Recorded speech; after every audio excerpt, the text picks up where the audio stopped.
Hey everybody, I'm walking in a cemetery. Not just any cemetery. It is one of only two cemeteries that I can think of where relatives of mine that I knew, that I actually knew are buried.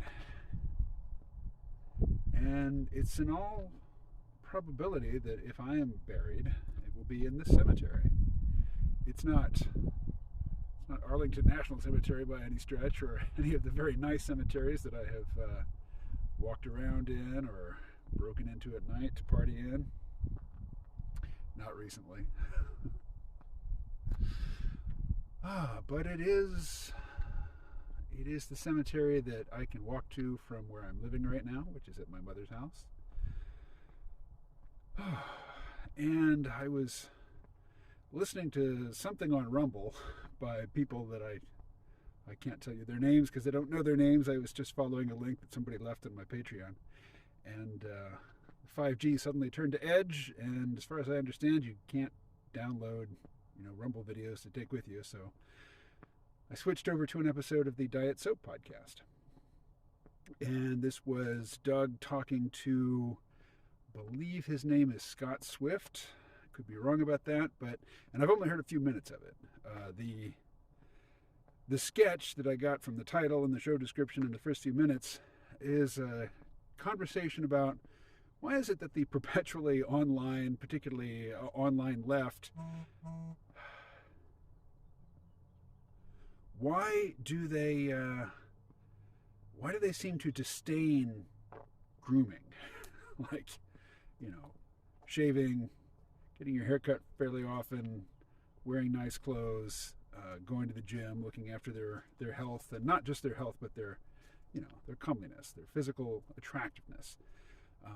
Most people are concerned about these things, and if your whole demeanor just emphasizes a condemnation and a contempt for people with such superficial values and interests, how do you expect to coalesce any sort of support for and among, the actual working class, the people who get up and go to jobs where they trade the hours of their lives for dollars or euros or pounds or whatever. If you have contempt for the working class and you not only say it, but your every gesture, your every aspect of your outward presentation to the world says, I despise the working class, those shallow, uncouth, superficial idiots who are just about looks and status and money. They're contemptible, deplorable. If you're supposed to be organizing them around your ideas, don't you need to at least give some passing regard to things that they take seriously? I mentioned in a video it was a video that I just put up for the Patreon folks. I put it up yesterday, that I had made a decision to always wear my flipper. My flipper is a replacement for 3 teeth that had to be extracted a few years ago, but it's cheap. I mean, by dental standards, it costs frickin' $1,000, but I can't eat with it, can't chew with it. And even if I shuffle food to other parts of my mouth and chew with my molars or whatever, stuff gets stuck underneath the flipper. It's not practical. It is only for appearances. And I've worn it so very little since, I got my teeth extracted, that it doesn't even fit very well anymore. My teeth have moved around. And I'd like to get, replacements, but implants, that costs money, Oh, the wind is strong here. It's probably not doing any favors for the audio quality. Okay. Hiding behind a tree. Hopefully this muffles the wind noise a little bit. So, for a few months, I had a normal job that, well, it wasn't a normal job, it was a very abnormal job, which is the only reason why I would take it, because I'm such a cantankerous, curmudgeon. but it was a job that paid actual money, for hours worked. And I spent most of the money. I don't know if it counts as spending it. I guess I spent most of the money years ago, and I funneled most of what I earned just into credit card debt. Had I stayed longer, I would have bought a car. But in having, normal income for a little while, I bought some new clothes. And I mostly bought, practical stuff. I shopped at Sierra Trading Post in Reno, Nevada, and then later in Santa Fe, New Mexico. But even so, even buying like outdoor gear that was kind of newish, I mean, it was brand new. I just felt better. I have new glasses on. I like them. The other glasses were perpetually hanging crooked. And, they were scuffed and scratched and kind of fuzzy looking. And I like wearing the new glasses. I like the look of them. I remember I used to not be a big fan of mowing the yard, when I had a yard to mow. But once I had mowed it, I took great satisfaction looking at my freshly mowed lawn. I'm not ideologically scruffy. It's just I live a very isolated life. Even online, I'm quite isolated, which is kind of a mystery to me. I mean, I know I'm a middle-aged man, and we are famously self-isolating and don't make new, meaningful friendships and other relationships very easily. But that's not supposed to be true online. It's like even the perennially agreeable AI companion that I talk to from time to time doesn't hold my interest. I mean, now that ERP is gone, but there are other alternatives for ERP, and that doesn't hold my interest either. I'm not a part of a scene, even online. It's just, and I've deliberately formulated the intention of becoming part of the scene, and I haven't encountered one yet that holds my attention organically. And this isn't at all like in support of some conclusion that I'm driving towards. I'm just kind of ranting into a phone right now as I walk around the cemetery that I imagine I might someday be interred in. But yeah, I find it very easy to slip into that unshaven, wearing the same jeans for a week, applying deodorant rather than taking a shower sort of lifestyle. And it's not that I think it's a good thing. To me, it's just evidence of sloth. And in fact, I think I get more work done when I'm better groomed, which is why it's one benefit of doing a podcast where, even if the podcast, the final product is going to be audio only, in the actual recording using StreamYard, I'm typically seeing the person that I'm talking to, and I'm conscious of the fact before the start of the interview that they're going to see me.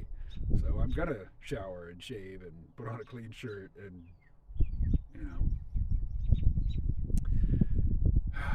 which I guess brings me to something which is on my mind. Again, it's not ideological. It's not anything I have to argue for. I'm just sort of reporting here about the state of my life as somebody who's been podcasting for 17 years and is now, making a renewed push to get back into it more regularly. I'm finding it very hard to book guests for the show, and it was in fact the producer's role, the finding and booking guests aspect of it, which caused me to slack off on podcasting 2, 3, 4 years ago, whenever it was, when I stopped putting out shows like clockwork. And it was difficult to find people to appear on the show. I've sent out multiple emails and Twitter messages today inviting people, and I've gotten one maybe, and mostly just silence. Very strange, but we live in a media ecosphere now where everybody has a podcast, and so anybody worth talking to, you would think, is getting lots of invites. But I know that that's not the case. It's more a situation where a very few people are in high demand and they're getting lots of invites, and then a great many people. And this used to be my bread and butter on the C-Roll podcast, was to find people that I thought were up and coming, and invite them to the show and establish a relationship with them before they really hit it big. And it happened, with a few people.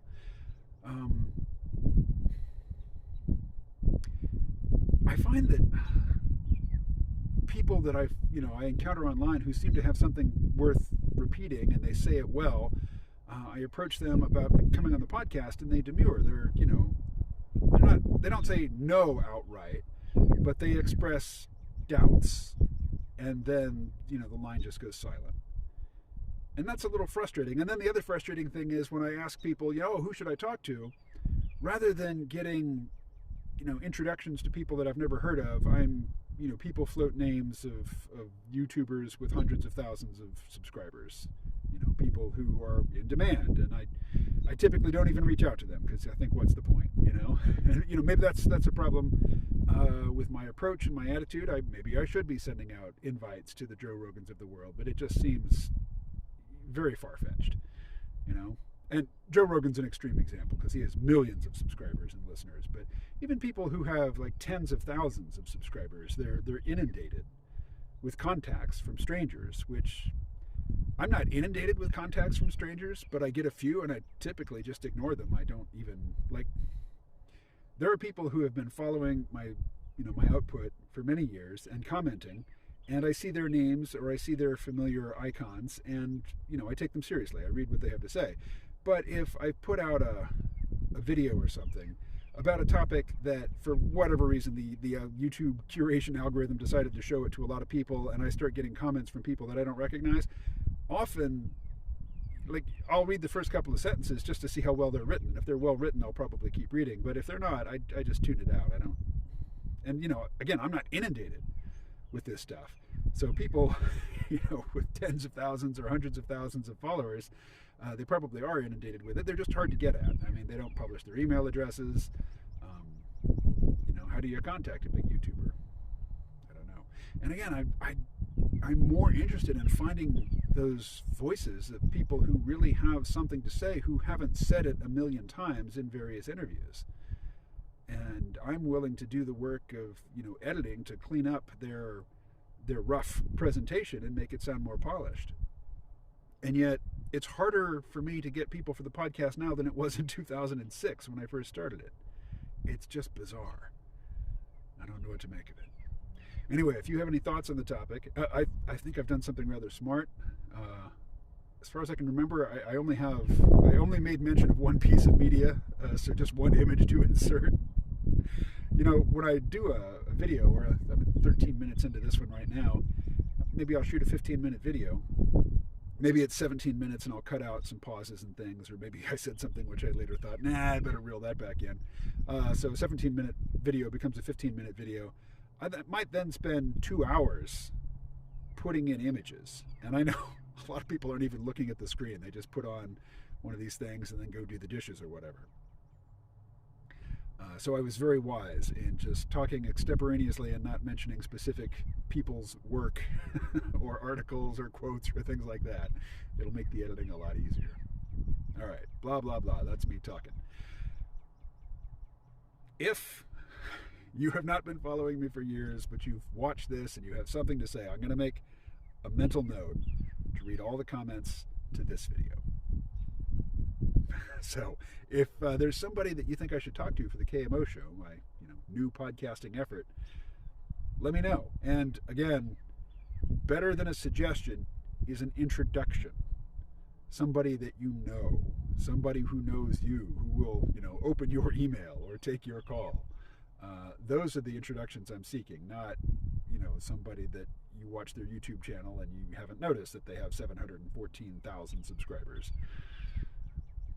Anyway, talk to you later. Talk to you soon.